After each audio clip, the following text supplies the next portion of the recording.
Camouflage. Camouflage. Focus question. Why and how do animals use camouflage? Introduction. Most animals have enemies. In order to survive, they have to defend themselves. Some animals use speed and strength to survive. Others, like alligators, use their powerful jaws and sharp teeth. Some, like rattlesnakes and black widow spiders, use venom. Others, such as turtles, have hard body coverings. But other animals must rely on the color and pattern of their body covering for survival.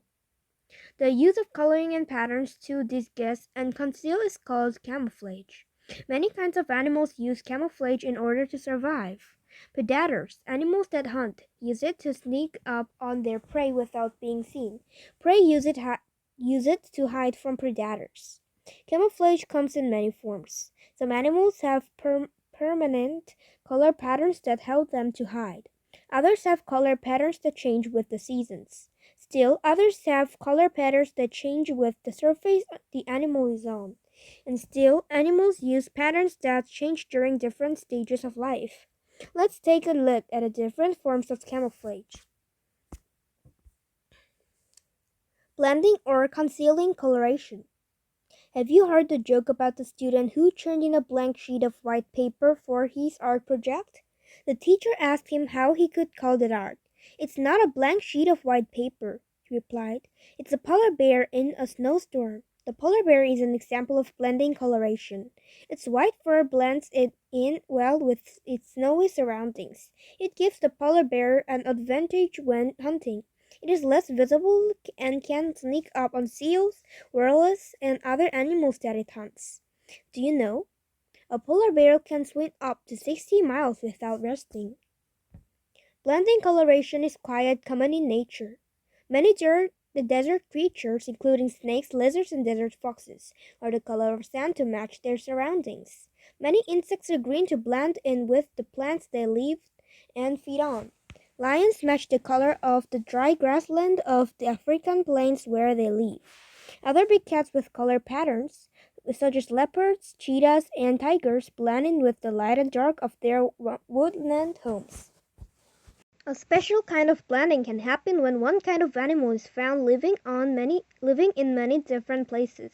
Let's look at earless lizards as an example. Earless lizards living on the white sand of New Mexico and white. Other earless lizards that live nearby on black volcanic rock are almost black. Still other endless lizards in nearby desert areas are light yellow to blend well with sand. Seasonal blending. Many animals have fur and skin that blends in with their environment. But what do you do when the colors of your environment changes? Some animals that live in colder climates change color with the season. Arctic hares and Arctic foxes in the far north have brown fur in the summer and white fur in the winter. It helps them to hide year-round. If the land around them is white, they are white. If it's dark, they are dark too. Arctic birds such as ptarmigans and snowy owls also change color with the seasons. Ptarmigans start to grow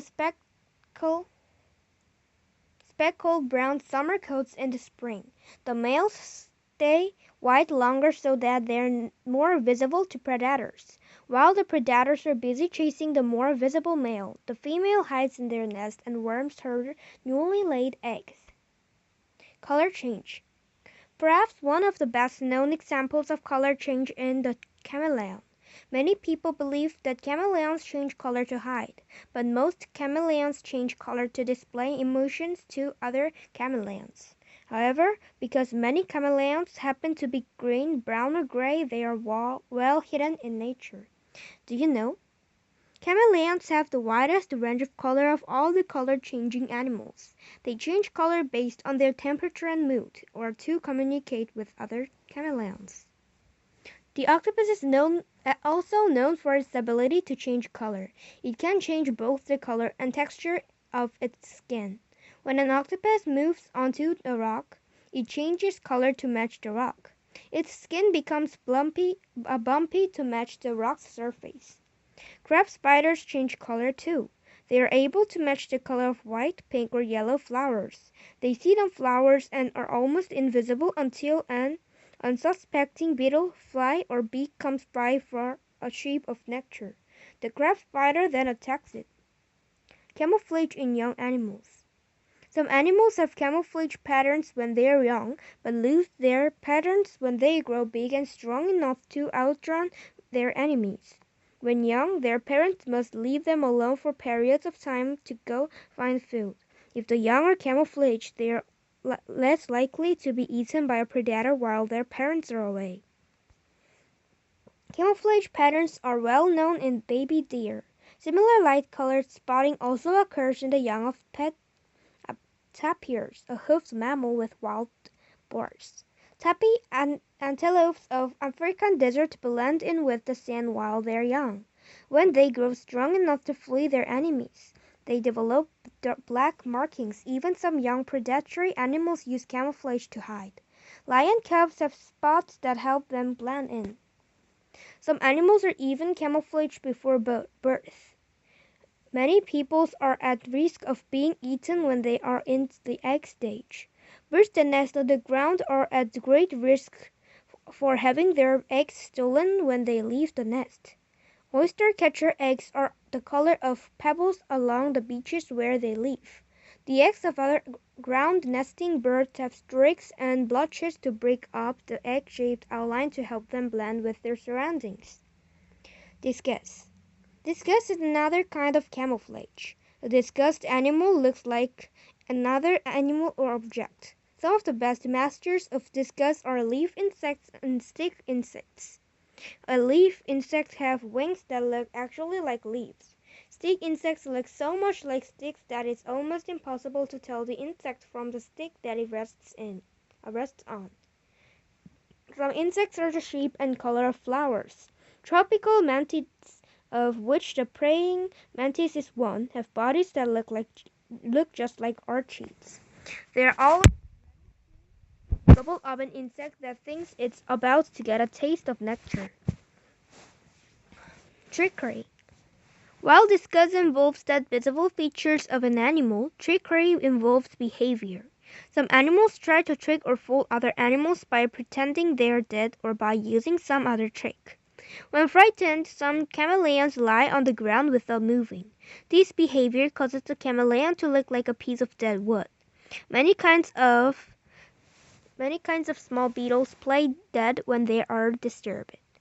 They fall to the ground and look like grains of soil, fooling birds also who might otherwise eat them.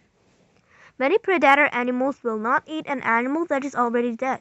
They prefer to eat only fresh meat, so many prey animals play dead to avoid being eaten. When threatened, a long-nosed snake turns upside down and throws back its head, holding its mouth open. It pretends to be dead and tricks its predator also into leaving it alone.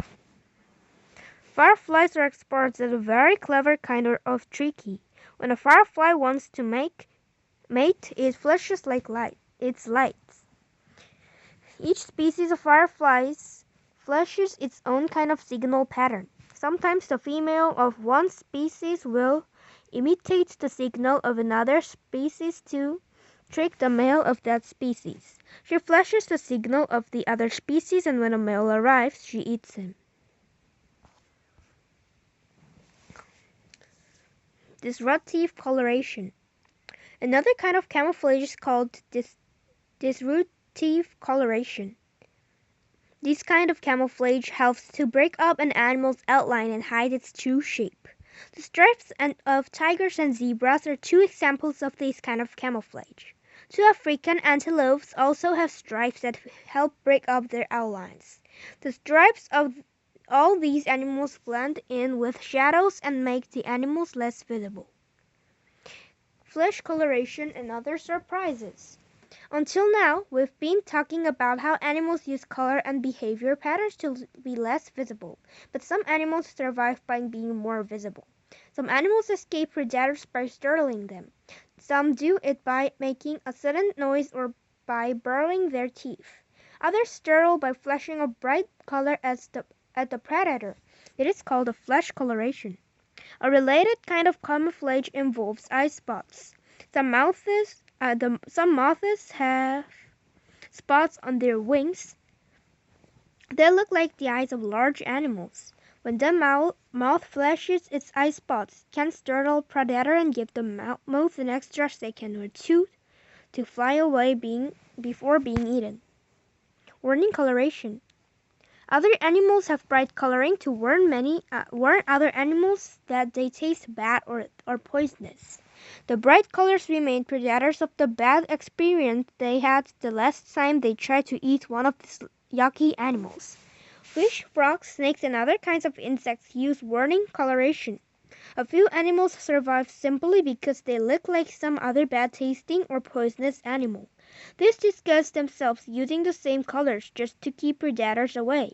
Some flies and moths survive because they have black and yellow bodies derived like stinging wasps and bees. Some also make a buzzing sound like a bee. A famous example of warning coloration is the monarch butterfly, which is bright orange and black.